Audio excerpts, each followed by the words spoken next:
అందరికీ నమస్కారం. ఈరోజు మనం సేల్ రిక్రూట్మెంట్ గురించి చూద్దాము. దీంట్లో మనకి 124 పోస్టులు ఉన్నాయి. మనం దాని కంప్లీట్ డీటెయిల్స్ అనేవి చూద్దాం. ఫస్ట్ ఈ సేల్ కంపెనీ ఏంటి అని చూద్దాము. Steel authority of India limited sale అని అంటాము. ఇది ఒక మహారత్న కంపెనీ. మహారత్న కంపెనీ అంటే 1,00,000 కోట్ల టర్న్ ఓవర్ వరకు ఉంటుంది మనకు. అలాంటి కంపెనీస్ని మనం మహారత్న కంపెనీ కింద వేస్తాము.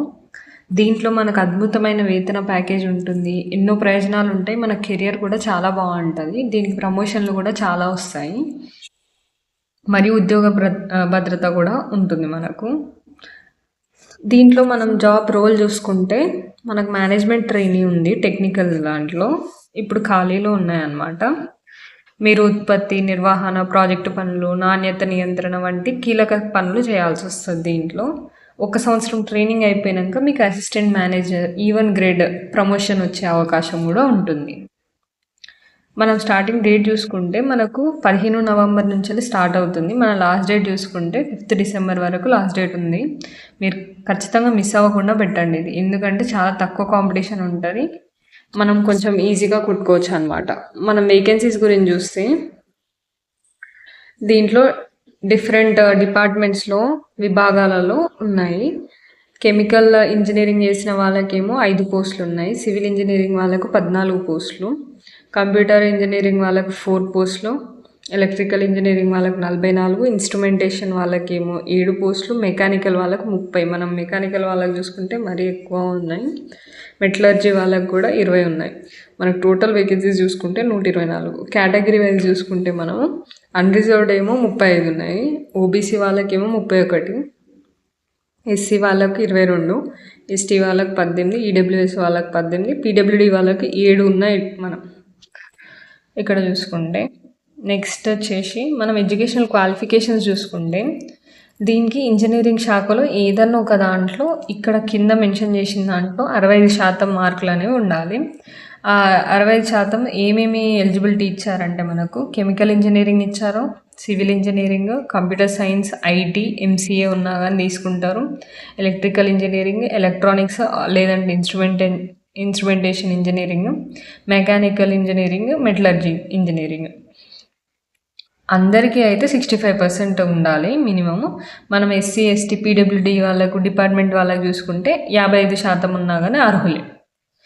ఈ పైన మెన్షన్ చేసిన డిగ్రీలు మనకు ఏఐసిటిఈ లేదంటే యూజీసీ గుర్తింపు పొందిన సంస్థలో రెగ్యులర్ ఫుల్ టైం చేస్తేనే ఎలిజిబుల్ ఉంటారు, లేదంటే మీరు అప్లై చేసుకోవడానికి ఎలిజిబుల్ ఉండరు.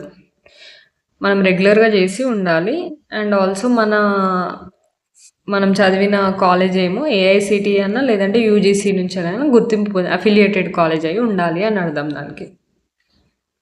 నెక్స్ట్ చూసుకుంటే మన ఏజ్ లిమిట్ చూసుకుంటే ఇక్కడ 28 సంవత్సరాలు ఉంది. మ్యాక్సిమం ఏజ్ లిమిట్ మనకి 28 సంవత్సరాలు. మనం అప్లికేషన్ క్లోజ్ అయ్యే టైంకి మనకి 28 సంవత్సరాలకి ఎక్కువ ఉండకూడదు. ఒకవేళ తేదీ ప్రకారం చూసుకుంటే మనకు డిసెంబర్ 5, 1997 కన్నా ముందు పుట్టిన వాళ్ళు ఎలిజిబుల్ ఉండరు. ఏజ్ రిలాక్సేషన్ చూసుకుంటే మనము ఎస్సీ, ఎస్టీ వాళ్ళకేమో 5 సంవత్సరాలు ఉంది, ఓబీసీ వాళ్ళకి 3 సంవత్సరాలు ఉంది, పీడబ్ల్యూడి వాళ్ళకేమో 10 నుండి 15 సంవత్సరాల వరకు ఉంది. డిపార్ట్మెంటల్ వాళ్ళకి అంటే డిపార్ట్మెంట్లో ఇంతకుముందు చేసిన వాళ్ళైతే వాళ్ళకు 45 సంవత్సరాలు ఉన్న వాళ్ళ వరకు అప్లై చేసుకోవచ్చు దీనికి. నెక్స్ట్ శాలరీ చూసుకుంటే మనము ట్రైనింగ్ సమయంలో మనకు 50,000 అయితే ఖచ్చితంగా వస్తుంది, అంటే బేసికే మనకి 50,000 ఉంటుంది. ట్రైనింగ్ తర్వాత పే స్కేల్ చూసుకుంటే మనము 50,000 నుంచి 1,60,000 వరకు వస్తుంది. ఒకవేళ మనం assistant manager even pay grade pay వస్తే మనకు 60,000 నుంచి 1,80,000 వరకు ఉంటుంది. సిటీసీ అంటే మిగతా ఎక్స్ట్రా అలవెన్సెస్ అవి ఇవి కలిపితే సుమారు మనకు 16 నుంచి 17 లక్షల వరకు వస్తుంది ఒక సంవత్సరంలో. Allowances, house rent allowances, PF, gratitude, వైద్య సదుపాయం అన్నీ కలిపితే మనకు నియర్లీ మనం లెక్కేసుకున్నా కానీ అటు ఇటు అంచనా మీద లెక్కేసుకున్నా మనకు 16 నుంచి 17 లక్షల వరకు వస్తుంది సంవత్సరంలో.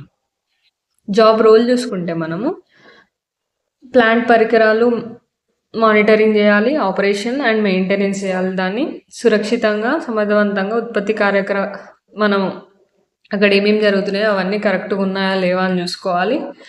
ఏమైనా ప్రాజెక్టులు దాంట్లో మెరుగుదల కార్యక్రమాలు ఏమైనా ఉంటే అవి చేయాలి మనము. క్వాలిటీ కంట్రోల్ చెక్ చేసుకోవాలి మనము. ఏమైనా సమస్యలు ఉంటే వాటిని పరిష్కరించాలి. స్టీల్ ప్లాంట్లు, యూనిట్లు, మైన్స్ వంటి విభాగాలలో మనం ఎప్పటికప్పుడు చెక్ చేసుకోవాలి. ఒకవేళ అసిస్టెంట్ మేనేజర్గా మనము ప్రమోషన్ వస్తే మనకు టీంలలో నాయకత్వం వహించి వాళ్ళని ఎలా చేయాలో వాళ్ళకి నేర్పించాలి. మనకు శాలరీ కాకుండా బెనిఫిట్ చూసుకుంటే ఇక్కడ మీ మనకు ఇంకా మన ఫ్యామిలీ వాళ్ళకు, అంటే మీరు మీ కుటుంబ సభ్యులు ఎవరున్నా వాళ్ళందరికీ ఉచితంగా మెడికల్ ఉంటుంది కంపెనీ నుంచి. మెడికల్ సదుపాయం మనకి ఏం ప్రాబ్లమ్స్ ఉన్నా కానీ ఉచితంగా చూస్తారు. హౌసింగ్ ఎలవెన్స్ ఉంటుంది, హౌస్ రెంట్ ఎలవెన్స్ అనమాట, హెచ్ఆర్ఏ అంటే. దాని ఎలవెన్స్ ఇస్తారు. లీవ్ ఎన్కాష్మెంట్ ఇస్తారు. మీకు లీవ్ ఫెసిలిటీ కూడా ఉంటుంది, దానికి ఎన్కాష్మెంట్ కూడా ఉంటుంది ఇన్ కేస్ మీరు యూజ్ చేసుకోకుండా. ప్రావిడెంట్ ఫండ్ మళ్ళీ ఇంకా గ్రాట్యుడ్ కూడా. కెరియర్ పురోగతి అవకాశాలు, మీరు ఇంకా ప్రమోషన్స్ రాసుకోవాలంటే చాలా ప్రమోషన్స్ ఉంటాయి దీంట్లో. మహారత్న కంపెనీ కాబట్టి మనకి ఎక్కువనే ఉంటాయి. మీకు ఉద్యోగ భద్రత అని ఉండదు, అంటే ఇవి పర్మనెంట్ ఉద్యోగాలు అనమాట. మనకి ఏం ప్రాబ్లం రాదు, తీసేస్తారు అన్న ప్రాబ్లం ఉండదు మనకు. సెలెక్షన్ ప్రాసెస్ చూసుకుంటే మనము సిబిటి పెడుతున్నాడు అనమాట, కంప్యూటర్ బేస్డ్ టెస్ట్ పెడతాడు ఫస్ట్. దాంట్లో మనకు 200 మార్కులకు వస్తుంది పేపర్. ఫస్ట్ డొమైన్ టెస్ట్ అని 100 మార్కులు ఉంటుంది, అది 40 నిమిషాలు. యాప్టిట్యూడ్ టెస్ట్ చూసుకుంటే మనం 100 మార్కులు, అది 80 నిమిషాలు టైం ఇస్తాడు మనకు. దీంట్లో కవరేజ్ మనకి ఏమేమి అవుతున్నాయంటే aptitude, English, reasoning, general awareness. మనకు అన్ని కాంపిటేటివ్గా ఉండేవి సేమ్ అవే 4 సబ్జెక్టులు దీంట్లో ఉంటాయి. ఆ సిలబస్ మొత్తం కవర్ చేస్తాడు. మీకు క్వాలిఫైయింగ్ మార్క్స్ చూసుకుంటే మనకు ఒకవేళ అన్రిజర్వ్డ్ ఈడబ్ల్యూఎస్ వాళ్ళైతే 50% ఉండాలి. పర్సెంటైల్ అని మెన్షన్ చేస్తున్నాడు ఇక్కడ. మనము రాసిన వాళ్ళలో 50% మనకు ఉంటే క్వాలిఫై అయినట్టే. ఎస్సీ ఎస్టీ వాళ్ళు, ఓబీసీ వాళ్ళు, పీడబ్ల్యూడీ వాళ్ళు చూసుకుంటే మనకు 40% ఉన్నా ఓకే. ఇది first CBT online test. First step ఏమో మనకు టెస్ట్ పెడతాడు. నెక్స్ట్ స్టెప్ చూసుకుంటే మనం గ్రూప్ డిస్కషన్ అనమాట. గ్రూప్ డిస్కషన్ ఆ తర్వాత థర్డ్ స్టెప్ ఇంటర్వ్యూ. దీంట్లో మనకు పర్సంటేజ్ వెయిటేజ్ చూసుకుంటే ఫస్ట్ మనం రాసే టెస్ట్కి ఏమో 75% ఇస్తున్నాడు.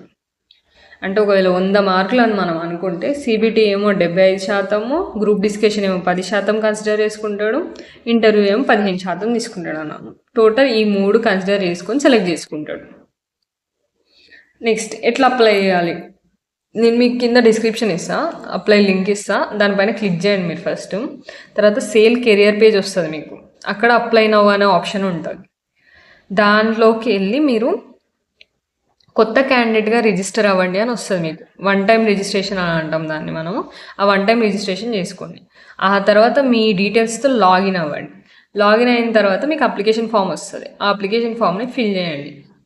అది ఫిల్ చేసినాక దాంట్లో ఏమేమి అంటే మనకు మెన్షన్ చేస్తాడు కదా, సైజ్ ఇంత ఉండాలి అంత ఉండాలని, దాని ప్రకారం ఫోటో, మీ సిగ్నేచర్ పెట్టండి, అప్లోడ్ చేయండి. ఆ తర్వాత అప్లికేషన్ ఫీజు మనకు ఒకవేళ జనరల్, ఓబీసీ, ఈడబ్ల్యూఎస్ వాళ్ళకైతే 1050 ఉంది. SC ST, PWD, ESM department వాళ్ళకైతేనేమో 300 ఉంటుంది. ఇంకా ప్లస్ జిఎస్టీ కూడా యాడ్ అవుతుంది. ఈ అప్లికేషన్ ఫీజు పే చేయాలి మనం. ఆ తర్వాత ఆ ఫామ్ని సబ్మిట్ చేయాలి. ఫామ్ సబ్మిట్ చేయగానే మీరు అది డౌన్లోడ్ చేసి పెట్టుకోండి. ఈ ప్రొవిజనల్ అప్లికేషన్ అని అంటారు దీన్ని మొత్తాన్ని. మనం ఇప్పుడు మనం అప్లై చేస్తాం కదా, దాన్ని ప్రింట్ తీసుకొని పెట్టుకోండి మీ దగ్గర. తర్వాత మీకు అడ్మిట్ కార్డ్ వచ్చినప్పుడు యూజ్ అయింది. ఇంకేమైనా డౌట్స్ ఉంటే మీరు కమెంట్ చేయండి, నేను మీకు ఇంకొక వీడియో అన్న చేస్తాను, లేదంటే రిప్లై అన్న ఇస్తాను.